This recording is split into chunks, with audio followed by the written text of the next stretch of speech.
Subscribe and share my channel Sudarsana. శ్రీమాత్రే నమః. శ్రీ గురుభ్యో నమః. శ్రీమద్దేవి భాగవతము 7వ స్కందము. దేవి తీర్థములను, వ్రతములను, ఉత్సవములను, పూజా విధానములను వర్ణించుట.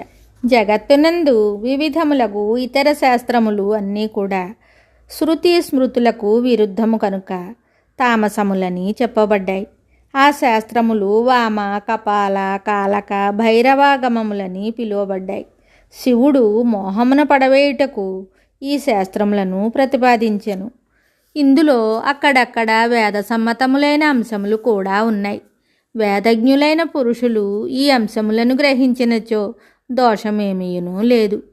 వేదముతో భిన్నమైన అర్థమును స్వీకరించుటకు ద్విజులు సర్వదా అనర్హులగుదురు. అందువలన వైదిక పురుషులు సంపూర్ణముగా ప్రయత్నించి వేదమునే ఆశ్రయించవలెను. ఇదియే శాశ్వత ధర్మము. దీని వెంట ఉండువారు జ్ఞానముతోనే పరబ్రహ్మ ప్రకాశితులు కాగలరు. వారు సమస్త కోరికలను విడిచి నన్నే శరణుజొచ్చెదరు. ప్రాణులను దయతో చూచెదరు. అభిమాన అహంకార రహితులవుతారు. వారి చిత్తము నాయందే అనురక్తమై ఉంటుంది. ప్రాణములు కూడా నాయందే లగ్నమై ఉంటాయి. నా స్థానములను గురించిన చర్చయే జరుపుతూ ఉంటారు. అట్టి సన్యాసులు, వానప్రస్థులు, గృహస్థులు లేక బ్రహ్మచారులు భక్తితో నా విరాట్ రూపమును సదా ఉపాసిస్తూ ఉంటారు. నేను నిరంతరము నాయందే లగ్నమైన ఆ పురుషుల యొక్క అజ్ఞానముతో కూడిన అంధకారమును జ్ఞానమయుడగు సూర్యుని ప్రకాశము ద్వారా వెంటనే నశింపచేయుదును. ఇందులో ఏ సందేహమును లేదు. హిమాలయ, ఇట్లు వేద సిద్ధాంతముల మీద ఆధారపడిన నా ప్రథమ పూజ సంపన్నమగును. దీని స్వరూపమును నేను సంక్షిప్తముగా వివరించి తిని. ఇప్పుడు రెండవ పూజను గురించి తెలిపెదను.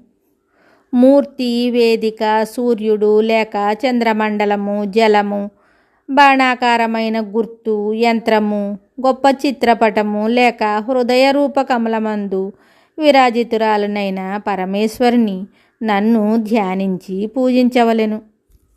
నా సగుణ రూప ధ్యానమును ఇలా చేయవలెను. దేవి కరుణాప్రపూర్ణ యువావస్థయందు ఉంటుంది. సంధ్యా సమయ లాలిమతో లలిత వర్ణముతో ఈ దేవి శోభిల్లుచుండును. ఆ తల్లి శ్రీ విగ్రహము సౌందర్యమునకు పరాకాష్ట.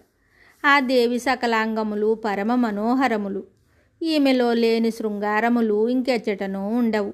భక్తుల దుఃఖముతో ఎల్లవేళలా ఈ తల్లి దుఃఖించుచుండును.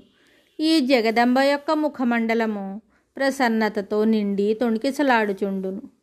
ముకుటము బాలచంద్రుని అటులనే నెమలి పింఛముతో శోభలొలుకుచుండును. ఈ తల్లి పాశము, అంకుశము, వరాభయముద్రలను ధరించి ఉండును.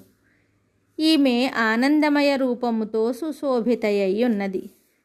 ఇట్లు ధ్యానము చేసి చిత్తమునకు అనుగుణముగా సామగ్రిని ప్రోగు చేసుకొనవలెను. దానితో నా పూజా కార్యక్రమమును సంపన్నము చేయవలెను. అంతఃపూజ యొక్క అధికారము లభించనంత వరకు బాహ్య పూజ చేయవలెను. అధికారి అగుచు బాహ్య పూజను వదిలి ఆంతరిక పూజయందు నిమగ్నము కావలెను. నా అభ్యంతర పూజ కొద్దిసేపటి తరువాత జ్ఞానమందు లీనమగునని పెద్దలు చెప్తారు. ఉపాధి శూన్యమైన జ్ఞానమే నా పరమరూపము.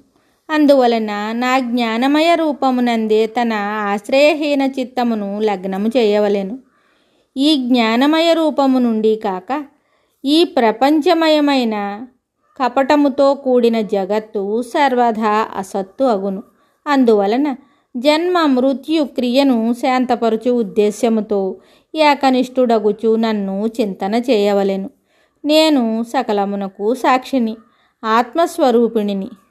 ధ్యానయోగ రూపమున చిత్తముతో నన్ను స్మరించవలెను.